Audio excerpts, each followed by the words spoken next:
ɗum no wawi hollugol Allah pilan ma jamfa ɗum non Allah subhanahu wa ta'ala taguɗo ma on okkorɗo ma jawdi ndin a wawata hollugol on ɗon ƴoyre min hiɗa jamfomi ma ko nandi e an kono on ɗon haray a wawata on ɗon non ko gergol toujours hara jamfaaki ko ɗum ɓuri moƴƴande aaden on kama no woodi yoga e marɓe jawle kadi haray ɓe mari ton ko ɓe wiyata caisse affaire sociale ɓe wi'a joni ko jawdi ko ɓe ƴettata ɗon kon ɓe wallira yimɓe miskimɓe ma yimɓe aray ɓe domugol saku maaro ma jawdi ko nanditata e muɗum ɓe inna joni ɓe ƴette koko jawdi ko ɓe ƴettata ɓe waɗa ka nder keesu ɗon fi ko ɓe wallira miskimɓe ɓen ɓe wi'a ko ɗum ɗon woni jakka on haray sifa ɗum kadi dagota ko few Allah toujours en yewti ko o farli ko jawdi ndi jogiɗa ndin ko ndin ɗon o farli jakka mum ya ƴettu junna jeyɓe ɓen haray ɗum ɗon wona an jeyi waɗugol sifa on keesu no moƴƴi kono hara ko e jawdi ma ndin wonɗa e ƴettude wallitoɓe miskimɓe ɓe mara andita wonde an kadi Allah no wawi hara ko an tigi woni on mo mara ɗon jon noon so okkorima haray a sendodi e on ɗon no moƴƴanma no wondi e baraji kono noon ɗum ɗon dagota ko dey ka wonta jakka on no woodi jawle kadi jawle ireteɗe ko wiyete arrikazu wal ma'adin jawle ireteɗe mo jasi e hoggo mum e piide misal ma e galle muɗum o tawi ton jawdi iranondi o hocci ndin jawdi ɗon haray no fawi mo ittugol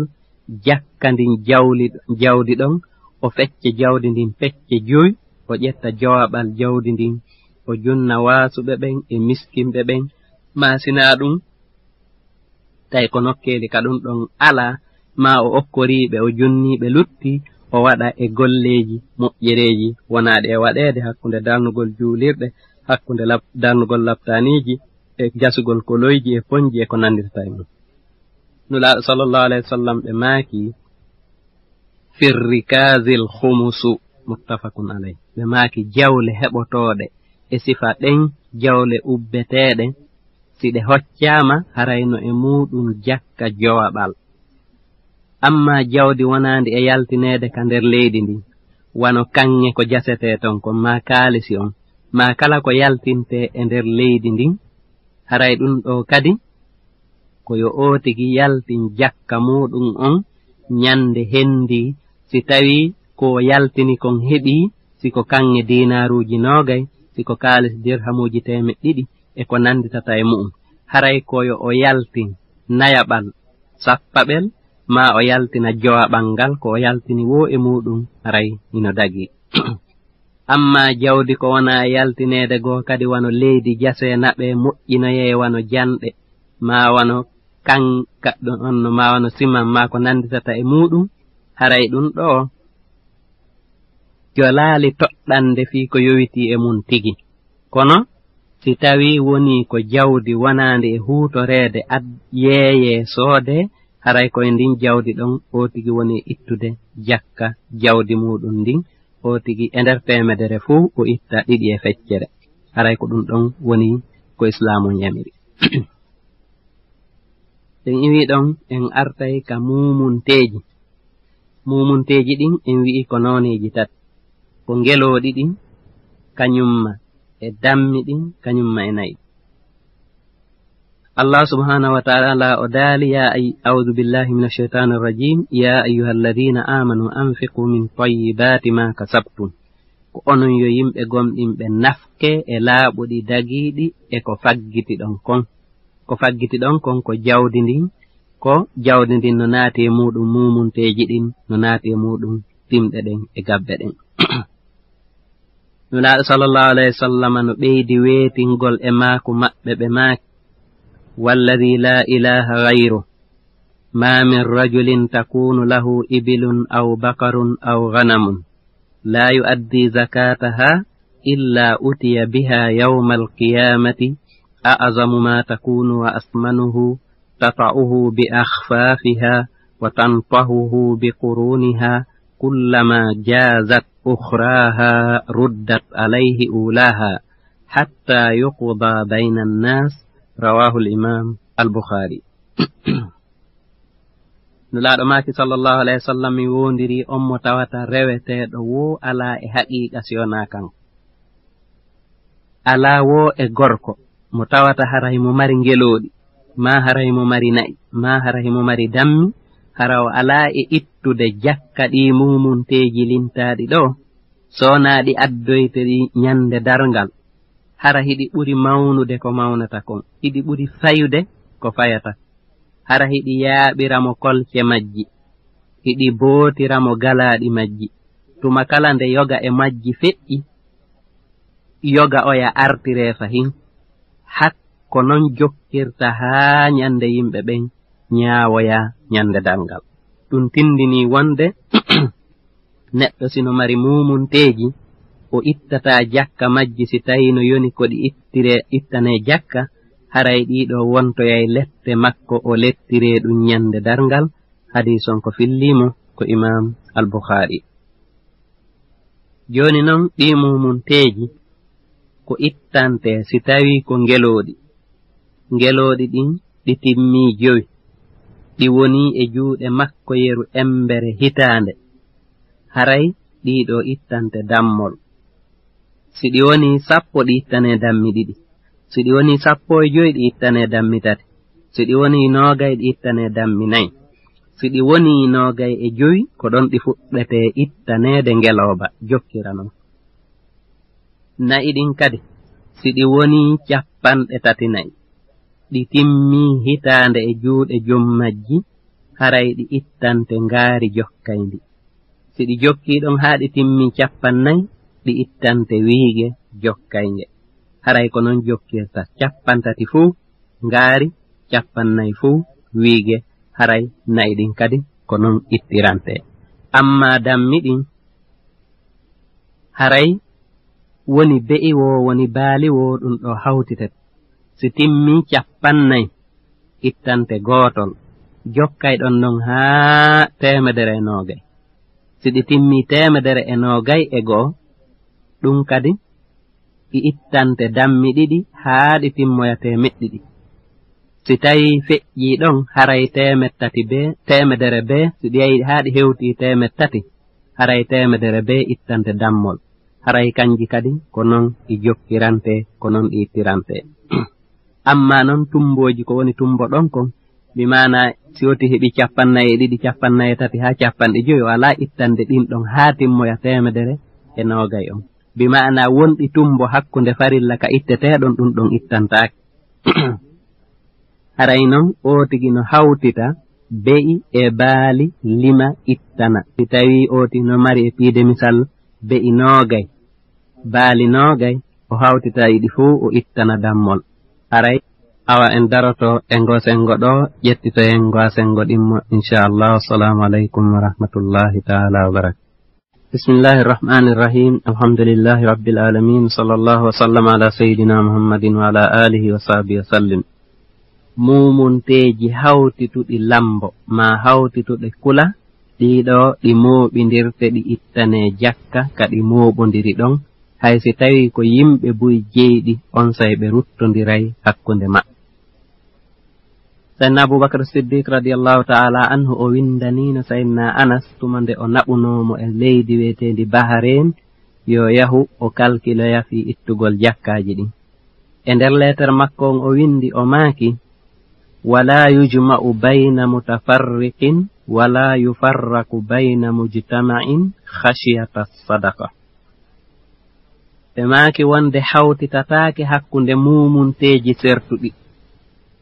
maasina ɗum sendindire hakkunde mumunteeji hawtituɗi fii hulugol jakka on kon ɗum woni hawtitugol hakkunde mumunteeji sertuɗi ma sendindirgol hakkunde mumunteeji hawtituɗi e piide misal sabu hulugol jakka si tawi yimɓe tato e misal ino mari dammi mo be e maɓɓe no mari dammi 40 si tawi yamiraaɗo yo limu fii jakka on o ari ɓeeɗo ɓe hawtita mumunteeji maɓɓe ɗin ɗi heɓa 120 on say nder 120 on fuu ɓe itta dammol gotol pet. Hara noon si ɓe hawtitano ɗi harayno no waɗɗi e kala gooto e maɓɓe ittugol dammol on say ɓe ittayno dammi tati. Andi ɗo ɓe hawtiti dammi ɗin sabu hulugol ittugol jakka buy ɗo yo ɓe ittu tati ɓe itti gootol. Sayyidina Abubakar Siddiq maaki ɗum wattaake. Misal sendindirgol hakkunde mooɓondir kadi e piide misal nde laatoto yimɓe ɗiɗo hara mo be e maɓɓe no mari dammi 100. Si tawi yamiraaɗo yo ittu sadaka on o ari ɓe sendindira hakkunde majji. Si ɓe sendindiri hakkunde majji ɓe ittay dammi ɗiɗi pet. Kono si ɓe hawtituno ɗi ɗon ɓe ittayno dammi tati. Fii honɗum ka woni ɗo mo be dammi 100 on say mo be ko dammol ittata ɓayen wi'i o tigi ittay dammol iw 50 ha 120. Kono si ɓe hawtituno ɗi wono yayno 200 e dammi ɗiɗi. Joni noon si woni 200 e dammi ɗiɗi haray ɓe ittayno dammi tati. Joni noon ɓe sendindiri ɗo hawtituɗi ɗin fiyo ɓe ittu dammi ɗiɗi hara si ɓe moɓindirno ɗi ɓe ittayno dammi tati. Haray ɗum ɗo kadi ko jamfagol haray Sayyidina Abubakar Siddiq radiyallahu ta'ala anhu e leeter makko on o wi ɗum ɗo dagotako haray ko dogugol waɗugol jamfa haray ɗum ɗo no harmi haana. Ittatake jakka on kadi e nder mumunteji itteteɗi ɗin ndaratake ɓurkun fanɗude ɓurkun nayliɗude horikun ma tolukun itte jakka. Ndaratake kadi ɓurɗi moƴƴude ɗin wano bijji duyɗi ɗin e fiide misal itte jakka ko ndaare toujours hawruɗi ɗin ko ɗum ɗon islam woni ko yamdi. Ɗum ɗo koko yowiti e mumunteji ɗin. Amma ko yowiti e gabbe ɗen kañumma e dimɗe ɗen haray ɗum ɗo kadi si tawi gabbe mareteɗe ñaame waɗe nguure ma dimɗe wano tamaro e ko nanditata e muɗum ɗum ɗo kadi haray no farli e muɗum ittugol jakka si tawi wusuɓuji 5 heɓike. Gogo on ɗum ɗo kan ala e habbede hitande sabu Allah subhanahu wa ta'ala mo daali a'udhu billahi minash shaitanir rajim wa atu haqqahu yawma hasadihi.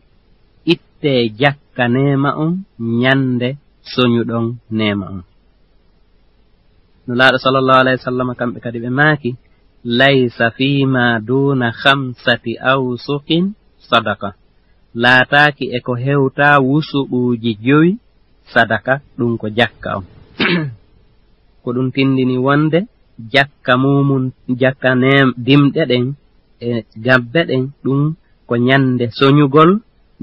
soñugol haray nisaabu muɗum on kadi ko wusuɓuuji 5 ko ɗum nulaaɗo sallallahu alayhi wa sallam woni ko maaki. O wusuɓuuji 5 karamokoɓe ɓen haray hino firi wusuɓu gooto ɓe maaki ɗum ko sa'uuji 60. Wusuɓu gooto ko sa'uuji 60. Wusuɓu on 5 ɗon hawray sa'uuji 100. Joni noon nemaji ɓurɗi heewde ɗi a taway sa'uure nden ko kilo 2 e feccere e ma'ana sen ardi ka kiloji haray ɗum no yahatelen kilo 750 e 50. Joni noon mo remi remuru o heɓi e nder muɗum yeru embere kiloji 750 e 50 ma o aawi dimɗe ɗe okkimo yeru embere ɗum hara ko dimɗe jantaɗe ɗen yo ittane haray ɗum ɗon waɗɗike mo ittugol jakka on nema ɗon nyande o soñimo. Joni ko honɗum woni waajibi ittugol ngol.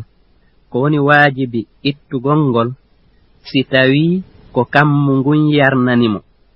Mana ko Allah subhanahu wa ta'ala saaƴini ndiyan ɗan ma ko canɗi iloji ɗin ma ko batte ɓuuɓol ɗin canɗi iloji woni ko yarni nema mo o remi on ma dimɗe makko ɗen ha o heɓi yeru ɗum ɗo haray on say o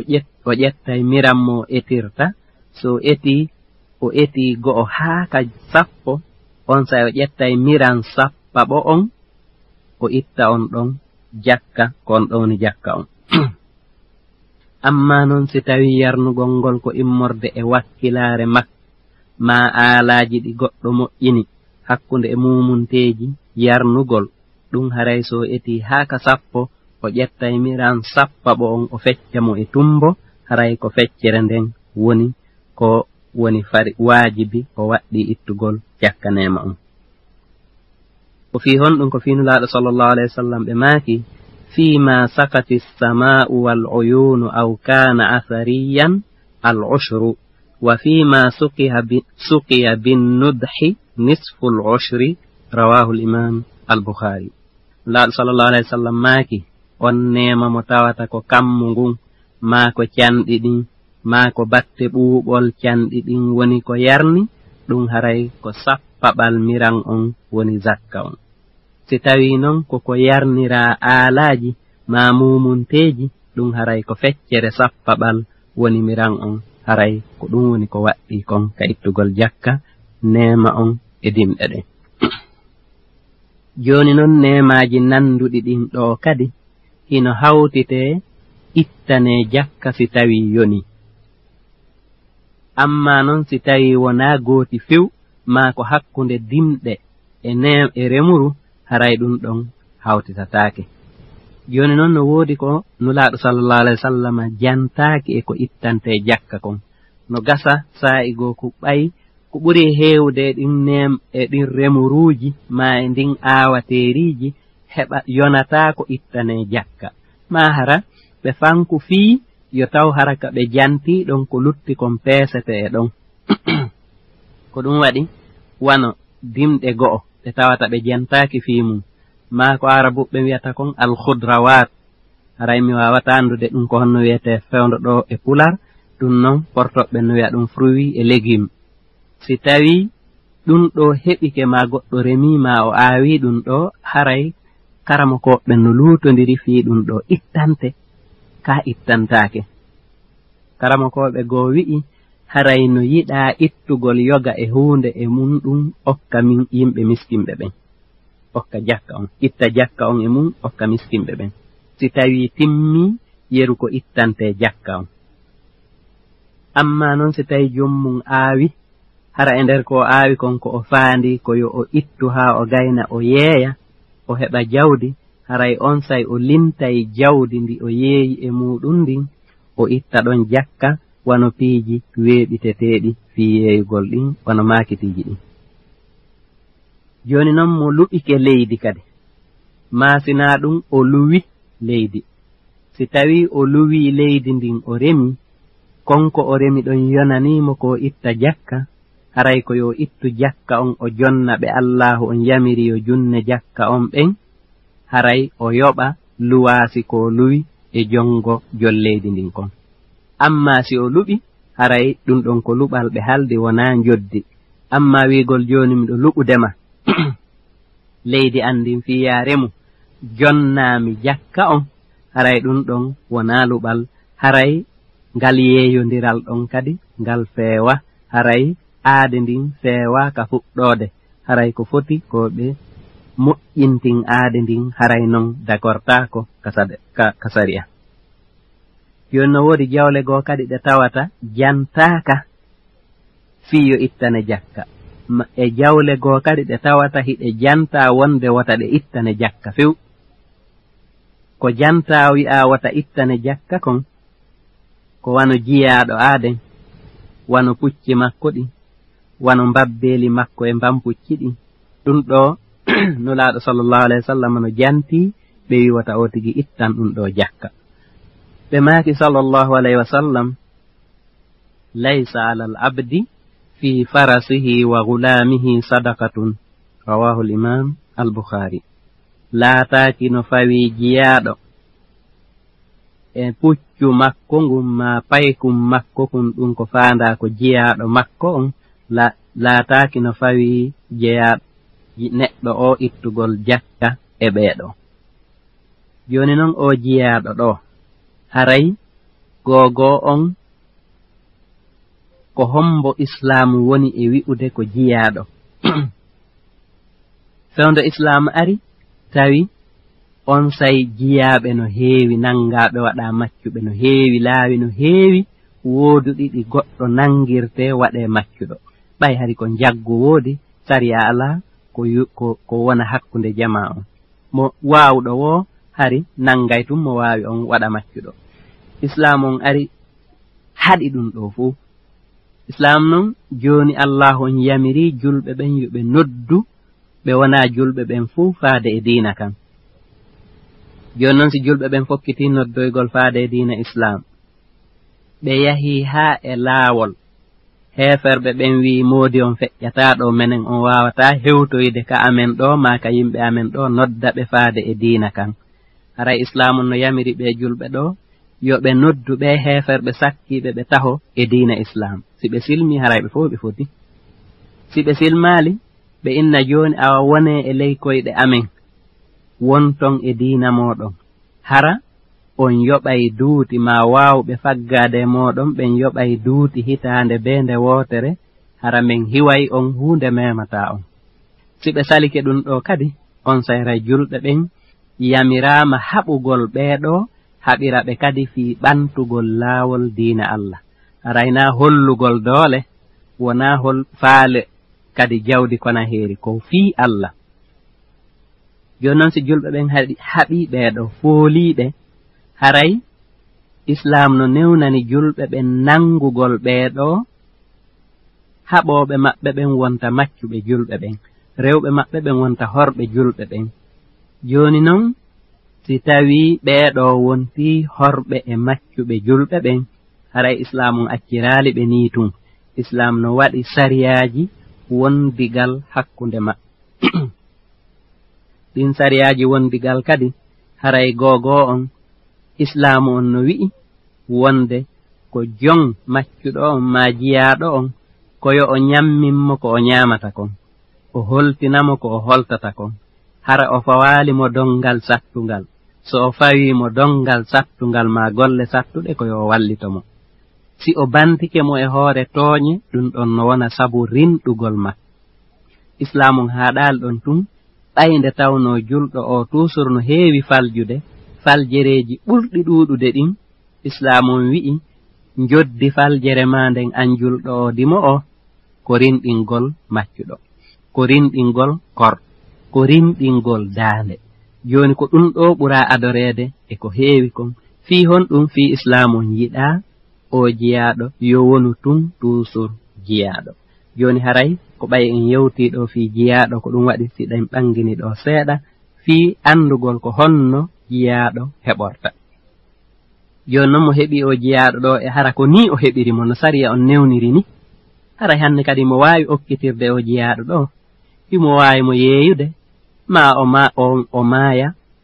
yimɓe makko ɓen rona o jiyaɗo ɗo haray ko ɗum ɗo woni dambugal ngal tawata islam no newni yo jiyaɗo heɓor kadina joni noon ko wano ni jawdi kadi sindi hewtaali yeru embere nisabu on haray on sayfa waaki ɗum ɗon kadi jak ko wano ni cuɗaariji rewɓe ɓen cuɗaariji rewɓe ɓen kadi hara ɗum cuɗaari rewɓe ɓen wano koɗi wano mulle waɗa kono noppi hara ko kanŋe hara ɗum ɗo ɗuuɗi haa hewti ɓuri dinaruji nogay ma dirhamuji temeɗɗiɗi nisabun heɓike hara ɗum ɗo ittante jakka ka ittantake jakka karamokoɓe ɓen hino yeddodiri fi mum yogay karamokoɓe go maaki wonde jawdi cuɗaari rewɓe ɓen ittantake jakka few karamokoɓe go kadi maaki si tawi jawdi ndin yoni nisabu ndi ittante jakka hitande o